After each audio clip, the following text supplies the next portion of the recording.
بسم الله الرحمن الرحيم. ازيكم يا حبايبي، عاملين ايه؟ بصي، النهارده هعمل معاكم بقى شويه بقى ايه حاجات كده تتعشوا بيها، تاخديها المدارس. يعني شوفي اللي انت عايزاه تعمليه، تخرجي بيها في فسحه. حاجات بسيطه جدا جدا جدا. هنجيب كيلو دي، هقول لكم بقى هنعمل ايه. هنجيب كيلو دي ونحط عليه معلقه اللهم صل على النبي، سكر وسنه ملح زي ما متعودين، والخميره بتاعتي اللي هي الخميره الفوريه. وفي ملحوظة عايزة أقولها لكم عشان تاخدوا بالكم منها: ما تحطوش الملح على الخميرة الفورية لأن بيفسدها. ومعايا 3/4 كوباية زيت، هاخد قولي نصها واكتر من نصها، والباقي هبقى اخده بعدين بعد ايه ما احط بقى الميه اللي انا عايزاها، علشان العجينه هتورق معايا. بصوا بقى يا حبايبي، اللي عايز يعملها بلبن انتوا حرين. انا هعمله بميه اهوت خالص، مفيش اي حاجه، عشان مفيش ايه. احنا بندور دلوقتي في الظروف ديت على التكاليف البسيطه، اللي تعجب ولادنا، وفي نفس الوقت ما تكلفناش كتير. هنعمل انا دلوقتي، انا حطيت الزيت اهوت، هشرب الدقيق بالزيت. انا حاطه بقول زي ما بقول لك كوبايه الا ربع زيت. هاخد منها 3/4 كده، واسيب الربع بعدين ما احط الميه بقى. وشويه ميه عاديين جدا من الحنفيه خالص، ما فيش اي مشكله خالص، ولا دافيه ولا حاجه اهي. يعني ما تصعبيش على نفسك اي حاجه خالص. كل حاجه خليها سهله وبحب كده، تقوم الحاجة تطلع جميلة في ايدك. بس كده يا تمام. هنعجنها كده شوية اهو، هلم لم لم لم كده. دي تاخد لها بتاع 5 7 دقايق عجن، يعني انا عايزة يبقى ليها عرق. تمام اهو. نقعد ناخد احط المية لحد ملهاش معيار بقى المية. احنا مش هنقول كل مرة بقى ان كل دي ليه معيار في المية، فما بنحددش المية. هنقعد بقى نقلب كده. انا المهم ان انا عايزاها عجينة طرية في ايدي اهو. بحط شوية شوية، وما تحطيش المية كلها مرة واحدة، سواء شوية بشوية لحد ما العجينة تنظبط في ايدك وتحس انها بقت طرية. خلاص خلاص، ما تحطيش تاني مية. لكن احدد المية؟ لا، ما بحددهاش، لان كل دي ليه ايه بياخد مية غير التاني. هنلم العجينة اهو. هلم. بصي بقى يا حبايبي، حبة بقية الزيت اهوت حطيته مية، يعني كده ايه الكيلو دي خد كوباية الا ربع زيت. بس كده. هلم بقى العجينة واقعد اعجنها شوية بقى من 5 ل7 دقايق، لحد ما العجينة تبقى هوريها لكم تبقى شكلها ايه.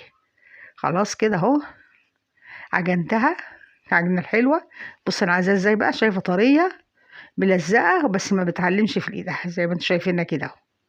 هسيبها بقى بصي بقى من نص ساعة لساعة الا ربع تخمر.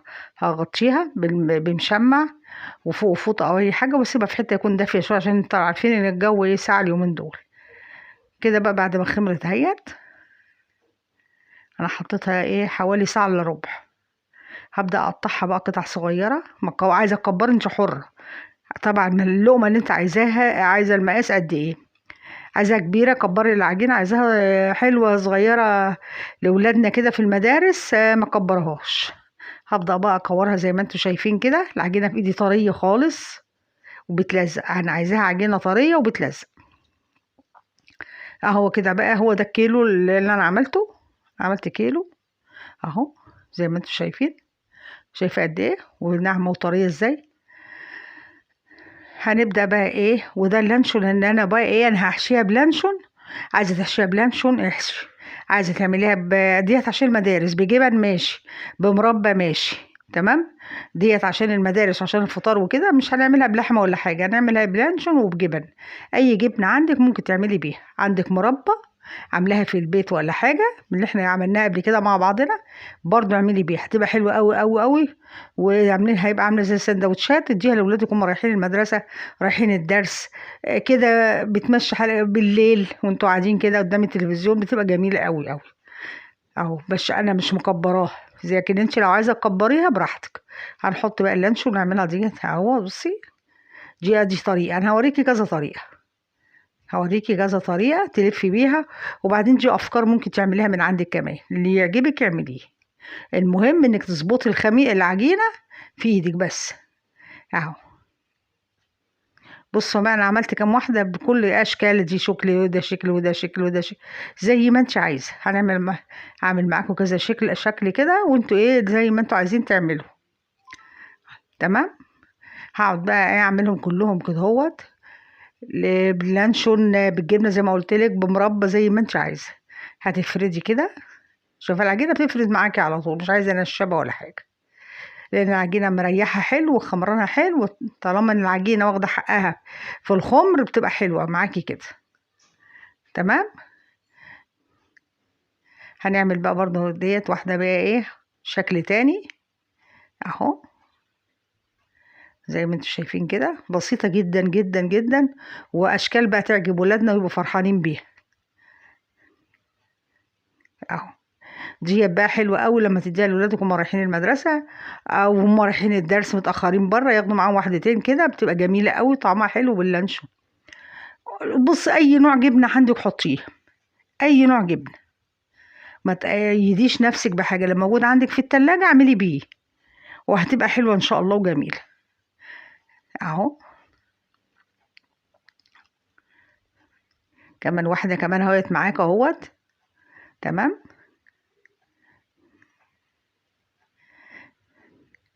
اتفردت برضو. انا عايزه اوريكم بس ايه ان ايه سهله، واللي انت عايزاها تعمليها هتبقى جميله، وفي الطعم بقى بتبقى هايشه وجميله تحفه، هتعجبكم ان شاء الله. وسهله جدا، انت ممكن كده تقومي تعمليها على عشاء كده، وولادك هياكلوا منها ويبقوا مبسوطين جدا. وممكن اللي بقى منهم ياخدوه معاهم الصبح وهم رايحين المدارس، هتبقى جميل قوي، رايحين دروس هيتاخروا بره، ياخدوا معاهم واحدتين في قلب الشنطه بتاعتهم كده، اما يجوعوا ياكلوهم، بتبقى ايه جميله وسهله. خلاص اهو. هنعمل بقى كمان، عايزين نعمل كمان بقى بالمربى كده ونوريكم. يعني بصي هي دي اشكال وافكار، اللي يعجبك انت ممكن تعملي اللي ايه اللي انت شايفاه. اي حاجه تيجي في دماغك اعمليها، هتبقى حلوه ان شاء الله. ديت هنعمل لكم واحده بقى كمان بالمربى عشان تشوفوا. المربى اللي احنا عاملينها دي مربى تين اهيت، هتحطي مربى. على فكره المربى دي جميله قوي قوي قوي بقى، طعمها حلو. يعني لما تدي لابنك واحده بقى فيها مربى، واحده كده عاديه، هتبقى جميله. واجيب بقى كده، واجيب الشوكه وايه، وامسك العجينه بيها كده اهو، شايفه جميله ازاي اهو. دي افكار، كل واحد عنده فكره يعملها. منظر تاني اهوت. هنرص بقى ايه الحاجه بتاعتنا كلها لحد ما نخلصهم بالطريقه دي. عملت دول بالمربى، وعملت باللانشون، وعملت في جبنه، تشكيله يعني زي ما انتم شايفين كده، تشكيله بافكار ان شاء الله يكون من عندك حتى، ما فيش مشكله. طبعا انا هولع الفرن على 200. المخبوزات بتبقى على 200، انا مولعه الفرن لازم قبلها بحوالي 10 دقايق او ربع ساعه، لازم تخش على فرن سخن عشان ما ايه ما تنشفش منك. وهجيب معلقه خل على معلقه زيت على شويه سمسم وشويه ميه، وادهن الوش بتاع اللقمه بتاعتي، ايه الخل بيساعد على ان تتحمر بسرعه وتبقى حلوه وما تنشفش. على 200، وتحطي الصاج فوق، ما تحطوش تحت عشان ما ينشفش وينحرق منك. وده بقى يا حبايبي، بصوا بقى ديت من الكيلو هيعمل قد ايه. لو فتحتك اهو شوفي، دي مثلا دي لانشونا جميله وطريه ازاي من جوه، امسكيها هتلاقيها طريه خالص. اهم حاجه انك ما تحطيش المخبوزات كتيره في الفرن عشان ما تنشفش اهو. دي بقى المربى، شوفي لو فتحتيها هتلاقيها جميله قوي قوي، عامله زي القطنيه زبده في ايدك. تمام. جميله قوي قوي قوي. يا ريت تجربوا الوصفه ديت. وتجربوا، وان شاء الله اعمل لكم وصفات جميله برضو لاولادنا للمدارس، ياخدوها وهم خارجين للدروس. وفي الشتاء طبعا بحب الحاجات دي، وانت قاعدين كده قدام التلفزيون، مع كوبايه شاي بلبن، مع عشاء جميله جميله جميله.